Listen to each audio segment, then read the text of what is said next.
गरीब लड़का और सोने की राखी की बारिश। हीरापुर नाम का एक बहुत पुराना गांव था। उस गांव के चारों तरफ बहुत सारे जंगल और पहाड़ थे। गांव के सारे चरवाहे जंगल और पहाड़ों पर अपनी अपनी बकरियां और जानवर लेकर जाते थे। उसी गांव में घनश्याम नाम का एक लड़का भी रहता था। घनश्याम बहुत ही गरीब था। घनश्याम के पिताजी एक गरीब किसान थे। उनके पास केवल 3 बीघा जमीन थी। उसी से वो परिवार का खर्चा चलाते थे। घनश्याम की एक बहन भी थी जिसका नाम शीला था।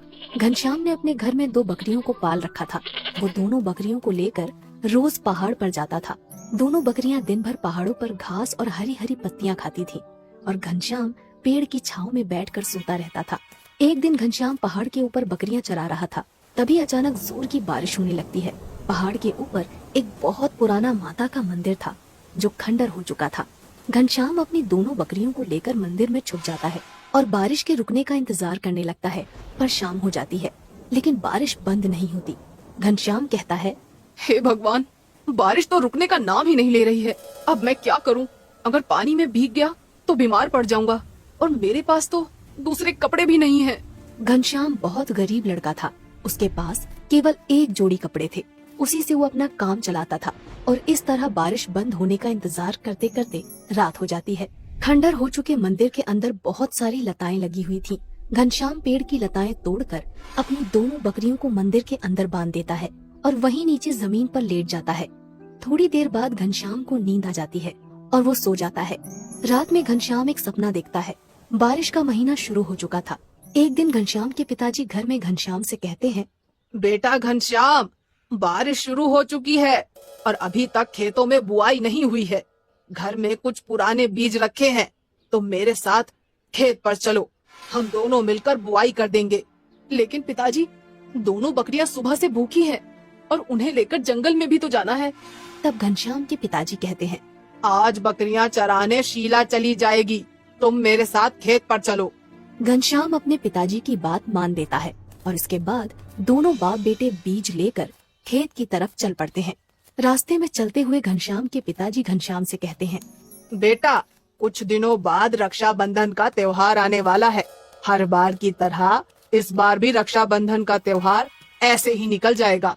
तब घनश्याम कहता है, तो क्या हुआ पिताजी, हमारे पास पैसे नहीं हैं, लेकिन हम खुश तो हैं। इस तरह बात करते करते दोनों बाप बेटे अपने खेत पर पहुंच जाते हैं। दोनों दिन भर मेहनत करके खेत की बुआई करते हैं और शाम को वापस अपने घर लौट आते हैं।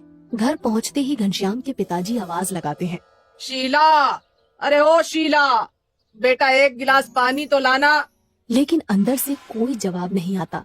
तब घनश्याम के पिताजी घनश्याम से कहते हैं, बेटा अंदर जाकर देख, शायद शीला रसोई में होगी। घनश्याम अंदर जाकर देखता है लेकिन घर में शीला नहीं थी और दोनों बकरियां भी नहीं थी।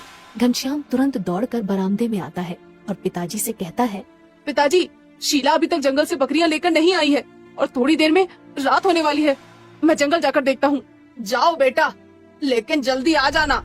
इसके बाद घनश्याम भागता हुआ जंगल में पहुंच जाता है और शीला को ढूंढने लगता है, लेकिन उसे शीला कहीं नजर नहीं आती। थोड़ी देर बाद उसे जंगल में अपनी दोनों बकरियां दिखाई देती हैं और घनश्याम समझ जाता है कि शीला भी आसपास ही होगी। तभी अचानक घनश्याम की नजर एक पेड़ के नीचे पड़ती है। शीला वहाँ बेहोश पड़ी हुई थी। घनश्याम तुरंत उसके पास जाकर देखता है तो उसके पैर में सांप के काटने का निशान था। शीला, उठो बहन, तुम्हें क्या हो गया है? घनश्याम की आंखों से आंसू निकलने लगते हैं। वो तुरंत शीला को अपनी गोद में उठाकर घर ले जाता है। शीला को इस हालत में देखकर घनश्याम के पिताजी कहते हैं, क्या हुआ है इसे घनश्याम? तब घनश्याम रोते हुए बताता है कि शीला को सांप ने काट लिया है। घनश्याम के पिताजी तुरंत दौड़ते हुए गांव के वैद्य के पास जाते हैं। वैद्य तुरंत आकर शीला का इलाज करता है और घनश्याम के पिताजी से कहता है, अब घबराने की कोई बात नहीं, थोड़ी देर में इसे होश आ जाएगा। मैं एक जड़ी बूटी दे रहा हूँ, रात को दूध के साथ मिलाकर पिला देना इसे। इसके बाद वैद्य वहाँ से चला जाता है। थोड़ी देर बाद शीला को होश आ जाता है और वो घनश्याम के गले लगकर रोने लगती है। घनश्याम शीला से कहता है, आज के बाद तुम कभी अकेले जंगल नहीं जाओगी। दोनों भाई बहन का प्यार देखकर पास में खड़े घनश्याम के पिताजी की आंखों में आंसू आ जाते हैं। अगले दिन घनश्याम दोनों बकरियां लेकर जंगल की तरफ निकल पड़ता है। जंगल जाने से पहले शीला एक कपड़े में रोटी और अचार अपने भाई घनश्याम के लिए बांध देती है। जंगल पहुँचते पहुँचते घनश्याम को दोपहर हो जाती है और उसे भूख लगने लगती है। तभी उसे पहाड़ पर माता का पुराना मंदिर दिखाई देता है और वो सोचता है बहुत दिनों से पहाड़ के ऊपर नहीं गया, क्यों ना आज पहाड़ के ऊपर ही खाना खाया जाए। और घनश्याम अपनी दोनों बकरियों को लेकर पहाड़ के ऊपर पहुंच जाता है। वो दोनों बकरियों को पत्ती डालकर मंदिर के अंदर चला जाता है। मंदिर के अंदर घनश्याम को कुछ चमकदार चीज दिखाई देती है। वो मंदिर के अंदर जाकर देखता है तो दंग रह जाता है। मंदिर के अंदर सोने की राखी की बारिश हो रही थी। पहले तो घनश्याम को अपनी आंखों पर यकीन नहीं होता, लेकिन जब वो पास जाकर देखता है तो सचमुच चारों तरफ सोने की राखियों की बरसात हो रही थी। घनश्याम एक राखी को अपने हाथ में उठाकर कहता है, रक्षाबंधन के दिन शीला ये सोने की राखी मेरे हाथ पर बांधेगी तो उसे बहुत अच्छा लगेगा।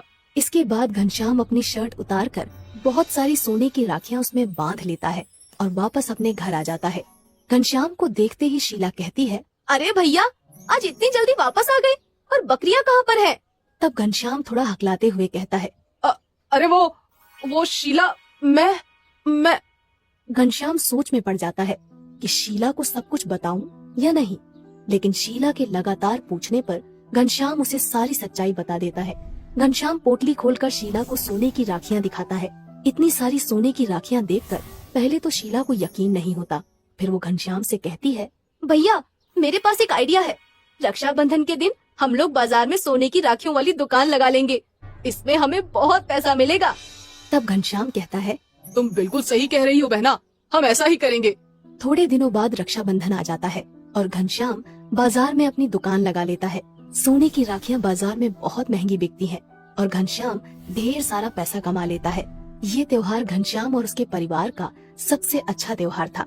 इसके बाद घनश्याम हर साल रक्षाबंधन के दिन सोने की राखियां बेचकर खूब पैसा कमाता है और जब राखियां खत्म हो जाती हैं तो दोबारा से पहाड़ के ऊपर जाकर उसी पुराने मंदिर से राखियां ले आता है।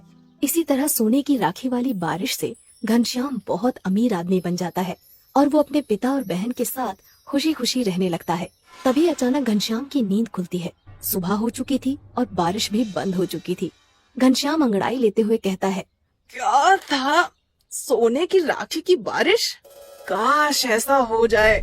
इसके बाद घनश्याम अपनी दोनों बकरियां लेकर वापस अपने घर चला जाता है।